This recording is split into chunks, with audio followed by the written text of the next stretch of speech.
Hello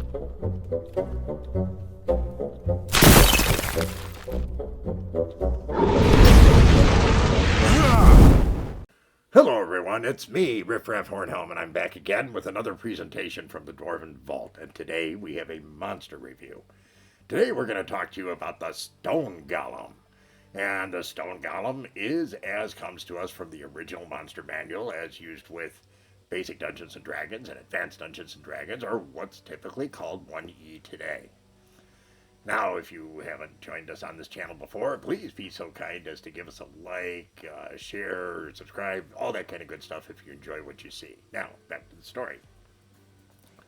The Stone Golem. The Stone Golem is another one of these gigantic golems that can be created, in this particular case, by a 16th level magic user or higher. And they are a armor class 5 creature that stands about 9.5 feet tall, obviously made of stone. They have one attack, do 3 to 24 points of damage. They have a armor class of 5. They're tough, but not the toughest one out there. 60 hit points. And, you know, on the basis of what you've seen so far, you're generally talking 1,000 gold pieces per hit point, so 60,000 gold pieces to create. It takes 2 months to create them. They are also non-intelligent, they're neutral, and of course they obey simple commands. Now, you know, the big thing with any golem is creating them, is conjuring them forth, and you need a bunch of different spells in order to do that. And that includes, once again, a wish, or a animate any object. I think there's a slow spell in this one, and one other one is a keys again. It's another high level spell, and of course there's the cost for those spells as well. And like I said, 2 months to create them. And of course part of that means having a 9.5 foot tall stone statue that's vaguely man shaped. Not an easy thing to bring out there. Once they're out there, I mean, 3 to 24 points damage is nice. They have one other trick, I guess. If you're standing within 10 feet in front of them, they can cast a slow spell on you, which then, of course, you have to save versus magic. In terms of what can do damage to them, once again, not much. This one requires +2 or greater magic weapons in order to be able to harm it. It's not limited to blunt weapons or anything like that, but they do have to be +2 or better. So a little bit better than the Iron Golem, but not a lot. And in addition to that, the spells that can harm them are very limited. They tend to be things like, Rock to Mud can slow them, Mud to Rock can heal them, and there's one more out there that, what is it? Oh yeah, that's right, Stone to Flesh will allow them to be struck as a normal creature for 1 melee round. So not very vulnerable either. Expensive? Yes. Time consuming? Yes. You would think they'd do better on armor class, but hey, it is what it is.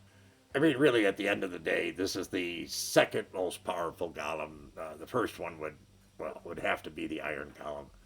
And stone golems are nice to use because if you do them right, it's easy to have them blend in with say the entrance to a temple, something where there's normally stone statues, and being able to put something like that there that can also then attack intruders or protect your treasure, that's kind of cool. And certainly as DMs, I'm definitely guilty of using these pretty much exactly the way I just described it, but that's okay. It's whatever you run into out there, and of course from a Dwarven standpoint, we have run into these a few times, usually in finding subterranean cities where one of these was left as a guardian. The best advantage that you have against any golem, frankly, is that they don't move that fast. Generally speaking, a human can outrun a golem without too much difficulty, so getting away is an option. In our particular case as dwarves, what we would do is lure them to a place where we could then attack them with the right kind of things that would do damage to them. There's only twice that I am aware of in our Dwarven city where this situation occurred, And the dwarves did prevail. It just took some time. But of course, in the adventuring world, it's completely different. If you're out in gameplay, running into stone golems is not that uncommon. And we had to ask the greater Hornhelm community about this and say, hey, starting with the DMs, what did you think of the stone golem? And in terms of ranking, they came back and they said, well, this one is definitely not like the iron golem, but it's still very powerful. And they gave it a 7.5 to 8. This is one of the few times that I don't agree.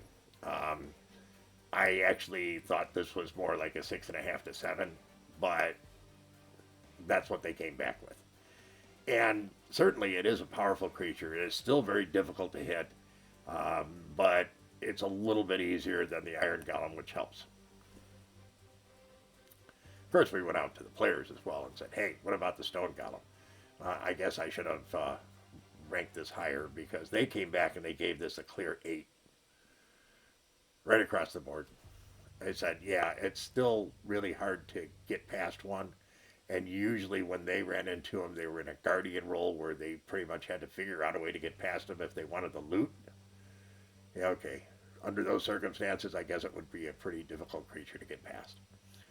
But it's up to them in any case. So, tough creature.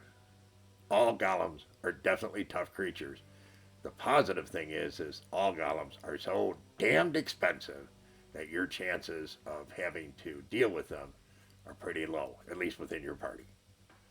So that, my friends, is the stone golem. We hope you found today's presentation to be interesting, educational, amusing, all that kind of good stuff. If you did, please be so kind as to leave us a like. Consider subscribing if you haven't. Share it with your friends. Leave us a comment. But by all means, come back and see us again real soon. Take care, everyone, and thank you so much for your kind support. Remember, dwarves rock!